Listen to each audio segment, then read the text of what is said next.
Hello प्यारे बच्चों, कैसे हैं आप सब। आपका एक बार फिर से स्वागत है हमारे एक और नए वीडियो में। आज का टॉपिक होने वाला है प्रत्यय पे ये तीसरा वीडियो होने वाला है, तीसरा लेक्चर होने वाला है, जिसमें हम पढ़ रहे हैं कृदंत प्रत्यय। तो आइए कृदंत प्रत्यय का छठा नंबर प्रत्यय पढ़ने वाले हैं, जो है कत प्रत्यय। तो आइए डिटेल से जानते हैं क्या होता है, कैसे होता है, सब कुछ इस वीडियो में। तो आगे बढ़ते हैं और देखते हैं कि कत प्रत्यय जो है क्या होता है और इसका उपयोग कब लगता है। तो भूतकालिक क्रिया के अर्थ में कत प्रत्यय का प्रयोग किया जाता है। ये कत लिखा है बबुआ, कत ऐसे लिखते हैं, कत ऐसे का आधा का और ता, तो इसको मिलाने के बाद बनता है कत। लेकिन लेकिन लेकिन कत ऐसे भी लिखते हैं और ऐसे भी लिखते हैं शॉर्ट फॉर्म में, यानी दोनों को मिला दिया गया है, तो ऐसे लिखते हैं, ठीक है। और आपको जहां तक मतलब जहां तक नहीं, हर जगह आपको बुक में या अधिकतर आप ऑनलाइन देखोगे तो कत ऐसे ही लिखा होता है। आइए आगे बढ़ते हैं। तो कत प्रत्यय का प्रयोग भूतकालिक क्रिया के अर्थ में होता है। और जैसे कि हाँ मैंने एक एग्जाम्पल लिया है कि वह घर गया, वह घर गया यानी यह काम हो चुका है, तो इसको बनाए हैं वह यानी कि सह, घर यानी कि गृहम और गया यानी कि गतः, तो सह गृहम गतः। ऐसे चाहे तो हम लकार का उपयोग भी करके बना सकते हैं। लंग लकार का फॉर्मूला लगेगा सह गृहम और गच्छ धातु को भूतकाल में लगाएंगे आगच्छत, तो हम लकार से बना सकते हैं। और नहीं तो एक रास्ता और है कि हम प्रत्यय का उपयोग करके बना सकते हैं। ये दो नियम है, ठीक है। तो आपको जैसे आसान लगे वैसे बनाइए। तो कत प्रत्यय के जुड़ने से धातु के अंत में क्या अंत में ता लग जाता है। ये पहचानने का ट्रिक होगा, एक दो जानेंगे और अच्छे तरीके से समझ में आएगा। तो इसको हम पढ़ते हैं और समझते हैं कैसे क्या होता है। तो यहाँ धातु लिखा है, यहाँ प्रत्यय, इसका पुल्लिंग, स्त्रीलिंग और नपुंसक लिंग तीनों लिंगों में अलग अलग रूप चलता है, ठीक है। जैसे मैंने आपको पिछले वीडियो में बताया था, तो तीनों लिंगों में अलग अलग रूप चलता है और इसका अर्थ मैंने यहाँ पे लिख दिया। आइए समझते हैं। तो गम मतलब होता है जाना। गम में अगर कत प्रत्यय जोड़ेंगे बनेगा गतः, मतलब गया।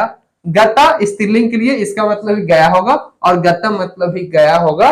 गया मतलब गया, लेकिन तीनों लिंगों में अलग अलग रूप चलता है। इसी प्रकार से और है पठ, पठ में कत प्रत्यय जोड़ेंगे पठितः, पठिता, पठितम और इसका हिंदी अर्थ होगा पढ़ा। हस प्लस कत हसीता, हसीता, हसीतम मतलब हंसा। पा मतलब होता है पीना, तो पा प्लस कत पीता, पिता, पीतम और इसका हिंदी अर्थ होगा पिया, पिया, पिया रे पिया, पिया रे पिया रे पिया। कितना दर्द है गाने में। तो आगे बढ़ते हैं। क्री मतलब होता है करना। अगर क्री में कत प्रत्यय जोड़ेंगे बनेगा कृता, कृता और कृतम मतलब कि किया। एक गाना भी है ना, किया किया, ऐसे जिया, जिया जिया रे सनम, ऐसा कुछ है, मुझे याद नहीं है। दृश्य प्लस कत दृष्टा, दृष्टा और दृष्टम मतलब देखा। और नस मतलब होता है नष्ट करना, तो नस प्लस कत इक्वल टू नष्टः, नष्टा और नष्टम मतलब नष्ट हुआ। तो इतना ही नहीं है, और भी हम चाहे धातु लेकर बना सकते हैं, लेकिन समझने के लिए इतना काफी है। तो ये होता है कत प्रत्यय। आइए आगे बढ़ते हैं, चलिए आगे बढ़ते हैं।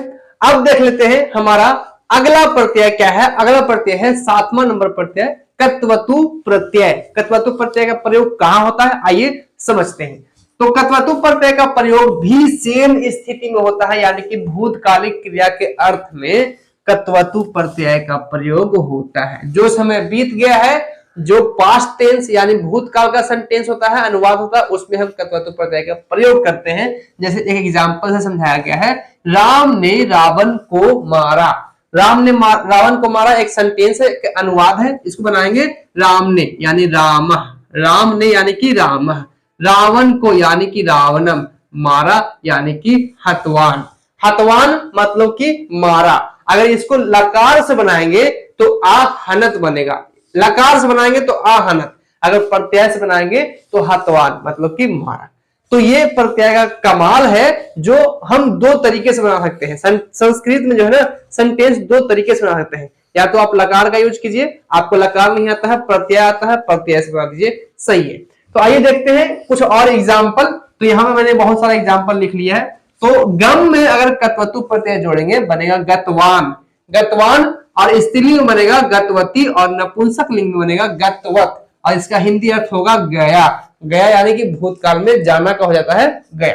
तो इस प्रकार से बनता है। एक बात याद रखिएगा, अगर पहचानने का कोई ट्रिक अगर पूछोगे कि सर पहचानने का ट्रिक बताइए, तो याद रखिएगा लास्ट में अगर वान लगा है या वती लगा है या वत लगा है, इसे पहचानने का ट्रिक कह सकते हैं। ठीक है, ये पहचानने का ट्रिक है कि गत गत प्लस वान गतवान, तो लास्ट में वान लगा है तो आप समझिए कि कौन सा प्रत्यय है, कत्वतु प्रत्यय है, इसे कत्वत प्रत्यय भी कहते हैं।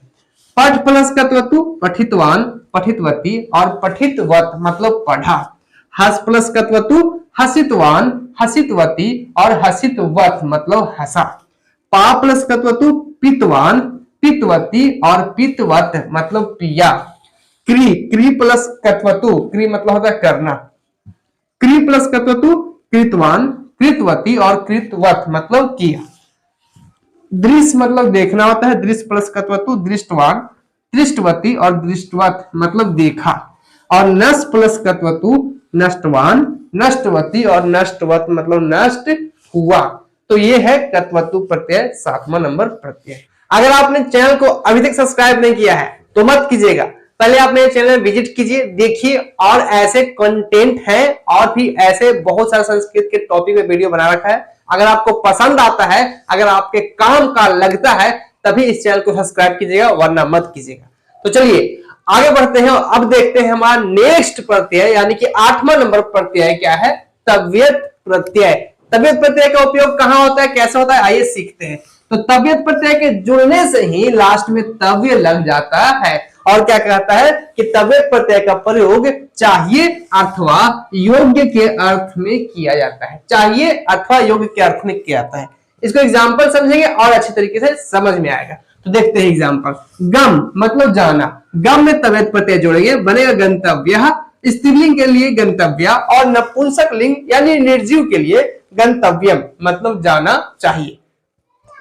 तो क्या आया, चाहिए अर्थ है, जाना चाहिए। तो इसके अर्थ में, चाहिए के अर्थ में हम तव्यत प्रत्यय का प्रयोग करते हैं। नेक्स्ट है पठ प्रत्यय, सॉरी पठ धातु, पठ में अगर तव्यत प्रत्यय जोड़ेंगे बनेगा पठितव्य, पठितव्य, और पठितव्यम, हिंदी अर्थ होगा पढ़ना चाहिए। नेक्स्ट है हस, हस मतलब हंसना, तव्य प्रत्यय जोड़ेंगे, तव्यत प्रत्यय जोड़ेंगे बनेगा हसितव्य, हसितव्य, और हसितव्यम मतलब हंसना चाहिए। इस तव्यत प्रत्यय को कभी कभी तव्य प्रत्यय भी कहा जाता है। ठीक है, आप कंफ्यूज बिल्कुल मत होइएगा, तव्य प्रत्यय कहिए या तव्य प्रत्यय, सॉरी तव्यत कहिए या तव्य कहिए, दोनों एक ही है। मतलब दोनों जो है ना एक ही को बदल बदल के कहीं कहीं कंफ्यूज करने के लिए कहीं तव्यत लिख देता है, कहीं तव्य लिख देता है। तो वो कंफ्यूज बिल्कुल नहीं होना, इसलिए मैं आपको बताता हूं कि तव्यत और तव्य दोनों एक ही होता है। आगे बढ़ते हैं। पा मतलब पीना, पा में तव्यत जोड़ेंगे बनेगा पातव्य, पातव्य, और पातव्यम मतलब पीना चाहिए। क्री मतलब करना, तव्यत प्रत्यय जोड़ेंगे कर्तव्य, कर्तव्य, और कर्तव्य मतलब करना चाहिए। तो हम जो कहते हैं ना ये मेरा कर्तव्य है, कर्तव्य है यानी कि मुझे करना चाहिए, तो ये संस्कृत वर्ड है कर्तव्य। दृश्य मतलब देखना, दृश्य में तव्यत प्रत्यय जोड़ेंगे बनेगा दृष्टव्य, दृष्टव्य, और दृष्टव्यम मतलब देखना चाहिए। और चल मतलब चलना, चल में तव्यत प्रत्यय जोड़ेंगे बनेगा चलितव्य, चलितव्य, और चलितव्यम मतलब चलना चाहिए। आइए आगे बढ़ते हैं और देखते हैं 9वां नंबर प्रत्यय अनियर प्रत्यय। बहुत ही शानदार, बहुत ही मस्त है और सबसे आसान है। आइए देखते हैं क्या कहता है। अनियर प्रत्यय जिसके जुड़ने से ही लास्ट में निये लग जाता है। क्या लगता है, निये, अनियर। देखिए इसी में बीच में जो है छुपा हुआ है निये, तो अनियर में ही निये छुपा हुआ है और निये लगता है। और क्या कहता है कि अनियर प्रत्यय का प्रयोग चाहिए अर्थ में या योग्य के अर्थ में होता है। चाहिए यानी क्या, चाहिए मतलब कि जाना चाहिए, खाना चाहिए, ऐसे में चाहिए अर्थ में होता है, या योग्य खाने योग्य, करने योग्य, जाने योग्य, ऐसे होता है। एग्जाम्पल समझिएगा और अच्छे तरीके से समझ में आएगा। तो पहला है गम, गम मतलब जाना, और गम में अन्य प्रत्यय जोड़ेंगे तो बनेगा गमनीय, गमनीय, और गमनीयम। गमनीय मतलब कि जाना चाहिए, या कह सकते हैं कि जाने योग्य, जाने योग्य या जाना चाहिए। उस प्रकार से पठ प्लस अनियर पठनीय, पठनीय और पठनीय मतलब पढ़ना चाहिए या पढ़ने योग्य। ठीक है, उसी प्रकार से हस प्लस अनियर हसनीय, हसनीय और हसनियम यानी कि हंसना चाहिए या हंसने योग्य। पा प्लस अनियर पानीय, पानीय और पानीयम मतलब पीना चाहिए या पीने योग्य। क्री प्लस अनियर करनीय, करनीय और करनियम ये तीनों लिंगों में अलग अलग है, इसका हिंदी अर्थ होगा करना चाहिए या करने योग्य। दृश्य प्लस अनियर दर्शनीय, दर्शनीय, दर्शनीय, दर्शनीय मतलब देखने योग्य या देखना चाहिए। और लास्ट चल प्लस अनियर चलनीय, चलनीय और चलनीयम मतलब चलना चाहिए या चलनीय। तो ये है हमारा आज का जो हमने देखा 4 प्रत्यय। कौन कौन से देखा? कत प्रत्यय, कत्वतु प्रत्यय, तव्यत प्रत्यय और अनियर प्रत्यय। आज के लिए इतना काफी है, फिर मिलते हैं नए वीडियो। संस्कृत ग्रामर पे मैंने ऑलरेडी काफी वीडियो बना चुका है, चाहे वो संधि हो, समास हो, उपसर्ग हो, पुरुष हो, वचन हो, लकार हो, अनुवाद हो, चाहे जो टॉपिक है संस्कृत के हर एक टॉपिक पे मैंने डिटेल्स वीडियो बनाया है। तो आप एक बार मेरा प्लेलिस्ट जरूर चेक कीजिएगा, लिंक डिस्क्रिप्शन बॉक्स में दिया हुआ है।